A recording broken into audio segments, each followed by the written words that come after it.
Bom dia, queridos! Tudo bem com vocês? Como vocês estão? A paz a todos! Aqui quem vos fala é o Pastor Mesaque e hoje estamos no nosso 11º dia de meditação e exposição do livro do profeta Jeremias. E hoje meditaremos nos capítulos 32, 33 e 34. Mas antes eu quero orar com vocês. Senhor Deus e Pai, estamos em mais esta manhã em Tua presença. Nós queremos Te louvar, ó Pai, pela vida. E não nos cansamos, Senhor, de agradecer a Ti, de ser gratos a Ti pela vida, porque é mais um dia que o Senhor nos concedeu para estarmos vivos, com saúde, diante da Tua presença. E nós queremos Te louvar, ó Pai, tributar toda a honra, toda a glória, todo louvor ao nome do Senhor. Pai querido, não é comum, nós não queremos trazer como comum aquilo que é extraordinário, aquilo que é bênção, a bênção da vida, a bênção, Senhor, do fôlego, a bênção de saber que somos salvos, fomos alcançados pelo Teu amor, pela Tua graça. Então nós queremos Te louvar, ó Pai, não queremos deixar todas as coisas do nosso dia a dia comum, porque sabemos que se não fosse o Senhor, o que seria de nós? Por isso toda a honra, toda a glória, todo louvor ao Senhor. Ó Pai, visita cada irmão, cada irmã, ó Pai, que está orando comigo neste momento. Ouça a oração dos Teus filhos, ó Pai, porque nós fazemos menção somente do nome do Senhor. A nossa fé, a nossa força está somente em Ti. Nós cremos somente no Senhor. É a Ti que tributamos honra, glórias e louvores nesta manhã, ó Pai. Muito obrigado, ó Pai, pela oportunidade de compartilhar a palavra do Senhor com os meus irmãos. Que o Teu Espírito Santo nos instrua, nos dê sabedoria ao lermos e estudarmos a Tua palavra e que essa palavra gere algo em nós, ó Pai. Lance semente ao nosso coração e que essa semente, ó Pai, possa crescer, confrontando o nosso dia a dia, confrontando aquilo que não agrada a Ti e que possamos conhecer cada dia mais e mais quem é o Deus que servimos. Muito obrigado, Senhor, em o nome do Senhor Jesus. Amém. O capítulo 32 de Jeremias é um episódio crucial na vida do profeta, no qual Deus o instrui a adquirir um campo em Anatote, sua cidade natal, mesmo em meio à devastação iminente de Jerusalém pelas mãos dos babilônios. Jeremias, movido pela fé, obedece a Deus e compra a terra, um ato que parece contraproducente dadas as circunstâncias desoladoras da época. Esta ação enigmática não apenas destaca a obediência radical de Jeremias, mas também simboliza a promessa de restauração e renovação que Deus reserva para o seu povo, mesmo em momentos de desespero. O capítulo 32 nos leva a refletir sobre a confiança inabalável que Jeremias tinha em Deus e nos desafia a examinar nossa própria fé e obediência diante de desafios aparentemente insuperáveis. Dos versículos 1 ao 5, no 10º ano do reinado de Zedequias, rei de Judá, e no 18º ano de Nabucodonosor, rei da Babilônia, Jerusalém estava sob cerco. Jeremias estava preso no pátio da guarda do palácio do rei de Judá. O rei Zedequias o havia aprisionado por profetizar que Deus entregaria Jerusalém nas mãos do rei da Babilônia, que Zedequias seria capturado e levado à Babilônia, onde permaneceria até que Deus o visitasse. Jeremias também profetizou que se o povo lutasse contra os babilônios, não teriam sucesso. Dos versículos do 6 ao 15, o Senhor instrui Jeremias a comprar um campo em Anatote, sua cidade natal, de seu primo Anameel. Este ato ocorre durante o cerco de Jerusalém pelos babilônios, um momento de grande adversidade e incerteza. Jeremias obedece à ordem divina e compra o campo, registrando a transação em uma escritura pública e guardando-a em um vaso de barro para preservação. Este gesto simboliza a promessa do Senhor de restaurar e renovar a terra de Israel, mesmo em meio à destruição iminente. Destacando o versículo 15, que diz assim: porque assim diz o Senhor dos Exércitos, Deus de Israel, casas, campos e vinhas tornarão a ser comprados nessa terra. Dos versos 16 ao 25, o profeta faz uma oração ao Senhor após comprar o campo em Anatote. Jeremias começa reconhecendo a grandeza e o poder do Senhor. lembrando que ele criou os céus e a terra e que nada é difícil para ele. Ele também menciona a misericórdia do Senhor e sua justiça, que recompensa cada um conforme as suas ações. Jeremias relembra os grandes feitos do Senhor no passado, como a libertação do povo de Israel do Egito e a concessão da terra prometida. No entanto, ele também reconhece que o povo de Israel não obedeceu às leis do Senhor, o que resultou na calamidade que estavam enfrentando naquele momento. Por fim, Jeremias expressa sua perplexidade sobre a ordem de comprar o campo, dado que Jerusalém estava prestes a ser entregue aos caldeus. Ele questiona como essa compra poderia fazer sentido em meio à destruição iminente. E para finalizarmos o capítulo 32, dos versículos 26 ao 44, o Senhor responde à oração de Jeremias, reafirmando o seu poder e a certeza de suas promessas. Ele começa lembrando que nada é difícil demais para ele e que, apesar da desobediência do povo de Israel, ele tem planos de restauração. O Senhor explica que a destruição de Jerusalém é uma consequência dos pecados do povo, mas ele promete trazer de volta os exilados e restaurar a cidade. Ele fala de um novo pacto, onde o povo será seu e ele será o Deus deles. Este pacto será marcado por um relacionamento renovado a uma transformação espiritual profunda. O Senhor também promete prosperidade e segurança para o futuro, garantindo que campos serão comprados novamente na terra, simbolizando a restauração completa e a renovação da esperança. No capítulo 33, encontramos a promessa divina de restauração e renovação.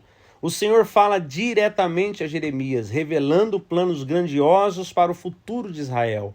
Ele declara que, apesar dos desafios e do cativeiro iminente, ele restaurará a nação, trazendo-lhes cura e justiça. É um lembrete poderoso de que, mesmo nos momentos mais sombrios, a misericórdia e o amor do Senhor continuam a brilhar. Além disso, o capítulo 33 contém uma profecia messiânica que aponta para a vinda de Jesus Cristo como o justo renovo de Davi. Este versículo destaca a importância do Salvador prometido e sua influência transformadora em nossas vidas. Dos versículos 1 ao 13, o Senhor fala novamente com Jeremias enquanto ele está preso no pátio da guarda. Deus começa reafirmando o seu poder e convidando Jeremias a clamar a ele, prometendo revelar coisas grandes e ocultas que ele não conhece. Deus então descreve a destruição que Jerusalém enfrentará devido aos pecados do povo, mas também promete cura e restauração. Ele assegura que trará de volta os exilados de Judá e Israel, perdoará os seus pecados e os purificará. A cidade será um lugar de alegria, louvor e honra entre todas as nações que testemunharão o bem que o Senhor fará por seu povo. E um destaque dessa porção é o versículo 3, que diz assim: clama a mim e responder-te-ei, e anunciar-te-ei coisas grandes e firmes que não sabem. Dos versículos 14 ao 18, Deus reafirma suas promessas de restauração e redenção para Israel. Ele anuncia a vinda de um descendente justo da linhagem de Davi, conhecido como o renovo justo, que governará com justiça e retidão. O Senhor promete que Jerusalém será salva e viverá em segurança, e que este descendente será chamado O Senhor é a nossa justiça. Além disso, Deus garante que sempre haverá um descendente de Davi no trono de Israel e que os sacerdotes e levitas continuarão a oferecer sacrifícios diante dele. Este trecho destaca a fidelidade de Deus em cumprir suas promessas e a esperança de um futuro messiânico para o povo de Israel. E para finalizar o capítulo 33, dos versos 19 ao 26, Deus reafirma a irrevogabilidade de suas promessas à aliança.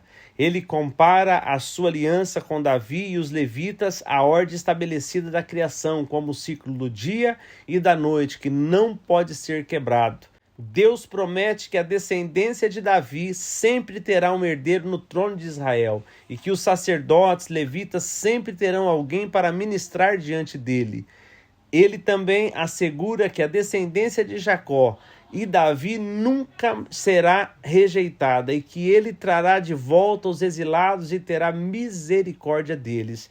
Esse trecho destaca a fidelidade do Senhor e a certeza de suas promessas, mesmo em tempos de adversidades. O capítulo 34 inicia com uma mensagem impactante na qual o Senhor exorta o rei Zedequias a proclamar a liberdade de todos os escravos hebreus, cumprindo assim a lei divina que exigia a libertação de escravos após 7 anos de servidão.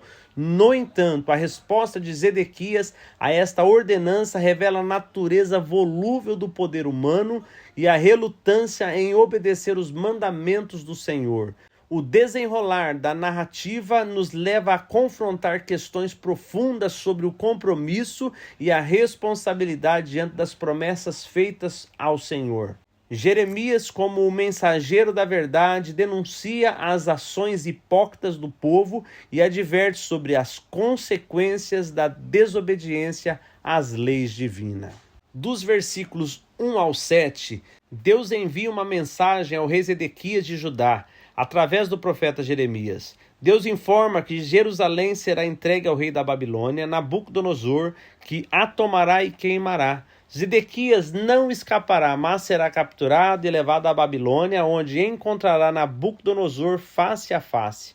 Apesar dessa dura mensagem, Deus promete que Zedequias não morrerá pela espada, mas em paz, e será lamentado com honras como os reis que o precederam. Jeremias transmite essas palavras ao rei, enquanto o exército babilônico está cercando Jerusalém e as cidades de Judá que ainda resistem, como Laquis e Azeca. Dos versos 8 ao 11, o Senhor fala a Jeremias após o rei Zedequias fazer um pacto com o povo de Jerusalém para proclamar a liberdade dos escravos hebreus. Inicialmente, todos obedeceram e libertaram seus escravos e servas. No entanto, depois de algum tempo, os líderes e o povo voltam atrás em sua decisão e forçam os escravos e servas a retornarem à escravidão. Esta ação de quebrar a aliança feita perante Deus demonstra a desobediência e a falta de compromisso do povo com as leis divinas. Dos versículos 12 ao 17, o Senhor responde à desobediência do povo de Jerusalém. Ele lembra ao povo que havia ordenado a libertação dos escravos hebreus após 7 anos de serviço, uma prática que seus antepassados não conseguiram. Deus destaca que, embora o povo inicialmente tenha obedecido e libertado os seus escravos, eles voltaram atrás e os forçaram novamente à escravidão. Por causa dessa desobediência e quebra de aliança, o Senhor proclama que ele agora lhes dará liberdade para enfrentar a espada, a peste e a fome. Jerusalém se tornará um exemplo de horror para todas as nações. E para finalizar o capítulo 34, dos versos 18 ao 22, o Senhor pronuncia um julgamento severo sobre aqueles que quebraram a aliança ao forçar os escravos libertados a voltarem à escravidão. Ele relembra ao povo que eles passaram entre as partes do bezerro um ritual de aliança, mas não cumpriram suas promessas. O Senhor declara que entregará esses líderes e o povo nas mãos dos seus inimigos, e seus corpos serão deixados como alimento para as aves e os animais. Ele também anuncia que o rei Zedequias e seus líderes serão entregues ao exército babilônico, que retornará para capturar e incendiar Jerusalém. Queridos, e assim finalizamos mais um dia de meditação e exposição da palavra do Senhor. Queridos, eu queria deixar uma reflexão para vocês em cima do capítulo 33, onde nós vemos que em meio ao caos que estava vivendo Jerusalém, o cerco estava ali armado, eles estavam para invadir, o povo estava nervoso, porque Deus estava falando em todo o tempo que ele entregaria Jerusalém nas mãos dos babilônicos. E em meio a tudo isso, Jeremias começa a profetizar o que seria na época que o Senhor mandasse o Messias, na época que viesse um descendente de Davi, e ali ele descreve todas as bênçãos que recairiam sobre aquela nação, mas eles estavam ouvindo isso em meio a um dos piores momentos vividos por Israel. E essa palavra também vem a nós. Vivemos tempos difíceis, aonde não temos esperança naquilo que é terreno. Toda vez que olhamos para o lado é um desespero, é um questionamento: será que vou conseguir? Será que as coisas vão melhorar? Mas em meio a todas essas dificuldades, nós temos uma esperança, e a nossa esperança está no Senhor, porque esse mesmo Messias, profetizado ali por Jeremias, é o mesmo Messias que veio, nos resgatou, nos comprou através da morte de cruz. E quando nós olhamos para o Apocalipse, capítulo 21, verso 4, diz assim: e ele enxugará dos seus olhos toda lágrima, não haverá mais morte, nem tristeza, nem choro, nem dor, pois a antiga ordem já passou. Então, em meio às dificuldades que nós vivemos hoje, nós temos uma palavra tão poderosa que nos mostra quantas coisas preciosas o Senhor reserva para aqueles que o amam. Mas esse versículo eu quero que você receba ele nesta manhã, que ele enxugará do seu olho toda a lágrima. Há uma promessa do Senhor. Se você vive em meio a sofrimentos, o Senhor diz para você que vai chegar um momento que ele vai enxugar dos seus olhos toda a lágrima, não haverá nem morte, nem tristeza, nem choro, nem dor, porque as coisas se passaram, mudou-se a ordem e nós estaremos vivendo eternamente junto ao nosso Deus. Que Deus os abençoe, tenha um dia abençoado na presença do Senhor, e até amanhã, se o Senhor nos permitir. Fiquem todos com Deus.